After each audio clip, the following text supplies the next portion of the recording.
Nach den Gemeinsamkeiten muss man gar nicht lange suchen. Thimbleweed Park erinnert mit seinem pixeligen Grafikstil gleich auf den ersten Blick an Maniac Mansion von 1987.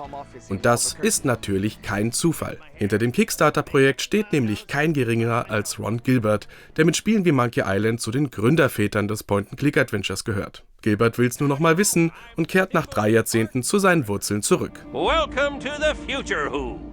Wir haben Thimbleweed Park bereits ein paar Stunden ausprobiert und können deswegen schon jetzt sagen, das Ding sieht nicht nur retromäßig aus, sondern spielt sich auch angenehm altmodisch. Erkennbar zum Beispiel am Interface, in dem wir wie damals über Aktionsverben mit der Umgebung interagieren. Komplett oldschool wird's aber trotzdem nicht, ein paar Feinheiten und Komfortdetails sorgen dafür, dass sich Thimbleweed Park nicht zu altbacken anfühlt. Das Spiel erzählt eine ziemlich durchgeknallte Story im Jahr 1987, die Krimis, Mystery und Humor wild miteinander vermixt. Das braucht etwas Eingewöhnung, trägt aber dafür die unverkennbare Handschrift von Ron Gilbert. Wir spielen zunächst 2 Agenten, die einen Mord aufklären sollen. Später kommt noch ein unglücklicher Geist, eine junge Game Designerin und ein miesgelaunter Clown hinzu.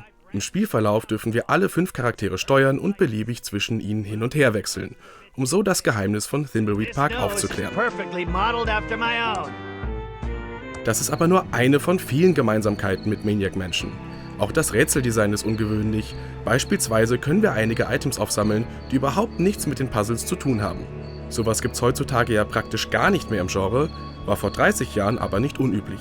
Zusammen mit der fehlenden Hotspot-Anzeige und den teils ordentlich langen Laufwegen stellt sich da tatsächlich ein Spielgefühl ein, das stark an die ersten Lucas-Arts-Titel erinnert. Sackgassen oder Bildschirmtode braucht man aber nicht befürchten, so retro ist das Spiel dann doch nicht. Okay, that is the worst hot dog I've ever eaten. Hat man sich erstmal an seine Eigenheiten gewöhnt, fällt außerdem auf, dass das Rätseldesign zumindest in den ersten Stunden ziemlich gut und nachvollziehbar ist. Auch die Geschichte entwickelt sich nach einer Weile ziemlich interessant und macht neugierig auf das, was da später noch kommen mag. Trotz einiger Charaktere, die wir bislang eher anstrengend als wirklich lustig finden. Da hoffen wir einfach, dass sie die Ausnahmen bleiben. Welcome to the Thimbleweed Park Occult Bookstore.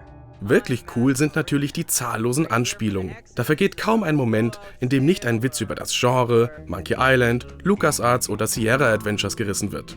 Aufmerksame Spieler entdecken zig alte Bekannte, etwa die Edisons, Grüntentakel, die Pflanze Chuck, einen gewissen Navigatorkopf oder Sandy und Dave aus Maniac Mansion. All das macht Thimbleweed Park zweifellos zu einem Spiel für Genreliebhaber, was man auch am Schwierigkeitsgrad merkt. Wer die zweite, härtere Stufe wählt, muss sicher auch mal ein paar Minuten rumsuchen, bis man auf die Lösung kommt. Einsteiger können dagegen auch eine leichte Stufe wählen. Thimbleweed Park ist atmosphärisch, ungewöhnlich, ein bisschen sperrig und pixelig bis zum Umfallen. Warum das so ist und was sich der Monkey Island Vater bei seinem neuen Projekt gedacht hat, verrät euch Altmeister Ron Gilbert in unserem Interview. I think one of the things that we wanted to do with the game was we really wanted to make Thimbleweed Park be kind of how you remember those old games, not kind of actually how they were, because you think back on playing them and things are, always much better than you remember. Whether it's some, TV show you watched as a kid or some toy you played with as a kid, they're always much better than they really were. And so with Thimbleweed Park, it really was about making this game like you remember those old games being. And you chose an interesting era. You chose 1987 and the early 90s. Why is that? The reason we chose 1987 for the setting for the game was that was the year that Maniac Mansion was released. So that's why we chose that. I guess so. You have lots of jokes about the game industry back then and obviously about Lucas-Arts, right?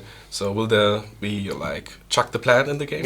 Yes, there actually is Chuck the Plant in the game. I knew it. You control 5 characters and you can switch between them, right? How do you make that fit with the story and the puzzles? The way that we do it is you start out and you're playing these 2 federal agents, Agent Ray and Agent Reyes, and then as you meet the other characters, like you meet Dolores and you meet Ransom the Clown and you meet Franklin, once you kind of met them, then they become controllable. So you can kind of switch between them and you can play, large chunks of the game as anybody you want. If you like Dolores, you can play a lot as Dolores. If you like, Agent Reyes, you can play as him. But there are some puzzles that like only Ransom the Clown can solve or only Dolores can solve. So you do have to kind of switch between them, but you can kind of focus on the characters you like. Many adventure games today are focusing on the story, while some others putting more emphasis on the puzzles. Where's Thimbleweed Park in this? Well, I think with adventure games, puzzles and story are really interwoven together, and I think they have to be. I think the puzzles are the thing that really drives the narrative forward. And so, you're kind of solving puzzles, and the puzzles are telling you something about the characters, they're telling you something about the world, they're telling you, the puzzle should always tell you something about the game or the world or the characters. They shouldn't just be random puzzles you're solving. So we really, worked hard to make sure those are all kind of interwoven together. And in terms of difficulty? There's two different modes. We have casual mode and we have hard mode in the game. And so you can, if you haven't really played a point-and-click adventure game before, you can play in casual mode, and a lot of the harder puzzles have kind of been removed from the game or pre-solved. It's the way we think about it. Then you can actually then go back and play in hard mode, and you'll see all these new puzzles that you didn't see the first time. So we have these two modes for people who are, expert players and want, everything, or players that maybe haven't played point-and-click games before. A couple of years ago, you were visiting us and you were showing us the cave, which was a very different approach to adventure games with direct control and no active dialogue, no inventory. And now you're going full circle back to the roots. Why is that? And did you, take any lessons from the cave with you that you could apply to Thimbleweed Park?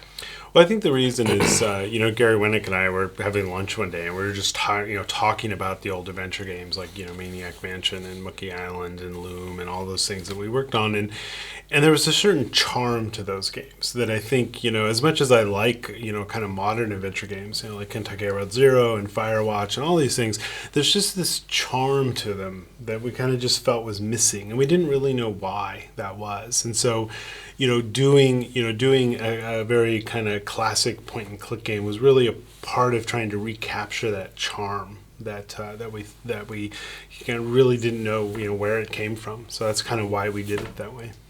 You just mentioned Gary Winnick, and also you have David Fox and Mark Ferrari in your team, which are also guys from the old Lucasfilm games era. How is that working with these people again, and is it different from back in the day, or is it the same?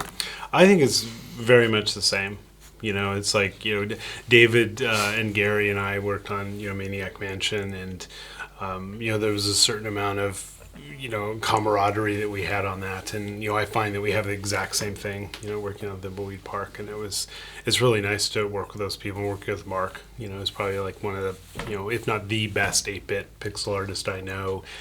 Working with all those people has just been wonderful. And it really has, in some ways kind of transported us back, right? So there's kind of the nostalgia, for the players playing the game, but I think there's also the nostalgia for us of making the game, in kind of the same way that we made those games. When you look at the interface, modern adventure games tend to have a left-click action for move and interact, and they have a right-click action for examine, and you bring back the old verb interface. Why is that?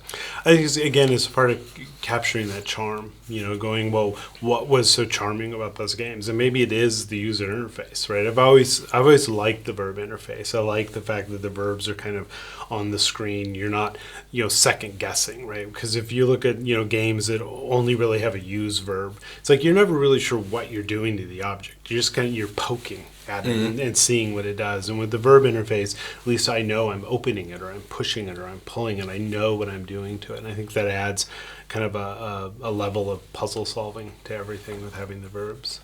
And yet I noticed while playing that you have some modern influences, so it doesn't exactly play like Maniac Mansion and Monkey Island. Could you give a few examples of that? Yeah, so there's a bunch of stuff we've done which I guess is described as like streamlining the interface, making sure that, again, it kind of gets back to, making the game as you remember those old games, not actually how they were. And I think that extends not just to the looks, but also to the way the interface looks. And some of it's very subtle stuff, like when the cursor moves to the edge of the screen and the screen can scroll, little arrows show up to kind of let you know that there's a little bit more that you can do, in this area. The old, the classic games had, the sentence line was kind of stuck above the verbs, and we moved that to the cursor. So as you're moving the cursor around the screen, you see walk to and pick up right above the cursor. And it's the kind of things that, some people who have played the game haven't even noticed that was different, because they kind of remember that stuff a little bit differently. And then when they do notice, they're like, oh, that's really different, and they really like it. Mm-hmm. It's the first time you did a crowdfunding project. Mm-hmm. How would you, since the game is almost done, in retrospect, how would you evaluate the whole experience, and would you do it again?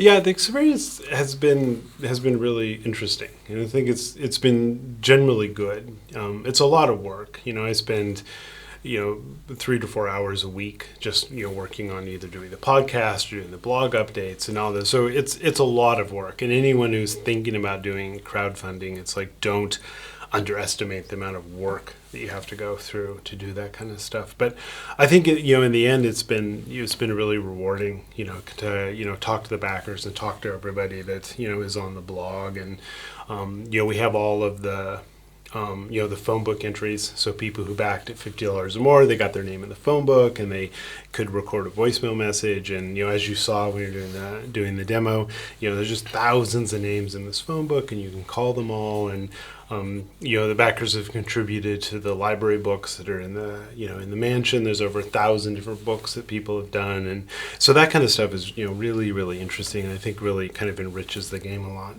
You just mentioned the blog you had to update regularly, and while reading the blog, I noticed there was some discussion about the toilet paper. Could you elaborate on that? What was that all about? Yeah, I guess it was a few weeks ago. I just posted on Twitter just a picture of this bathroom that's in Thimbleweed Park, and there's roll of toilet paper in the bathroom, and the toilet paper, rather than going over the roll, the toilet paper goes under the roll. And just there was this kind of like Twitter outrage that kind of erupted on that, and everybody was really upset that the toilet paper was wrong. And it's like, I remember when Mark Ferrari did that room. I remember that room coming in, and we all kind of looked at it and we went, oh, I think the toilet paper is wrong. But then the next thing we said was, no one will notice. Just leave it. No one will notice. We have a lot of work to do. But apparently a lot of people did notice the toilet paper. So we actually put an option in the game. And if you go to the options, there's a little thing where you can check toilet paper under or toilet paper over, and then a little graphic changes. So, nice. Yeah. So everybody can have his own way of toilet paper, right? Now that Thimbleweed Park is pretty much complete, would you consider continuing working on traditional point-and-click-adventure games like this one? Yeah, I would love to do it. I love designing the point-and-click games, but I think it just all depends on how well this game does. I like designing a lot of different games. I love doing Scurvy Scallywags. It was a really fun game to do, and Deathbank and The Cave and all of these things. But there is something, I think, special about point-and-click games to me. The first game that I ever really designed, was Maniac Mansion, which was, again, arguably the first point-and-click game. And then so I think there's just something about those games that I really enjoy. And I love narrative. I love designing narrative in games. I think point-and-click games are kind of the perfect vehicle for delivering, narrative in games. On Twitter, you asked openly Disney to sell them back the licenses for Maniac Mansion and Monkey Island. Mm-hmm. Did they ever respond? No. Really? Would you consider asking them again? I think that is just a really hard, almost insurmountable problem, but I keep poking at it. Ob der Herr Gilbert also wirklich nochmal die Chance bekommt, ein neues Monkey Island oder Maniac Mansion zu machen, das steht immer noch in den Sternen. Immerhin, mit Thimbleweed Park will er schon jetzt all den Fans ein Geschenk machen, die sich seit vielen Jahren nach einem Adventure im Lucas-Arts-Stil sehen. Dass dabei so etwas wie ein moderner Klassiker rauskommt, bezweifeln wir zwar, allerdings haben uns die ersten Stunden im Spiel trotzdem viel Spaß gemacht. Mit seinem pixeligen Retro-Charme und seinen vielen Anspielungen aufs Genre ist Thimbleweed Park eben wie gemacht für Adventure-Enthusiasten. Allzu lange brauchen wir außerdem nicht mehr drauf warten, das Spiel soll voraussichtlich im März fertig sein.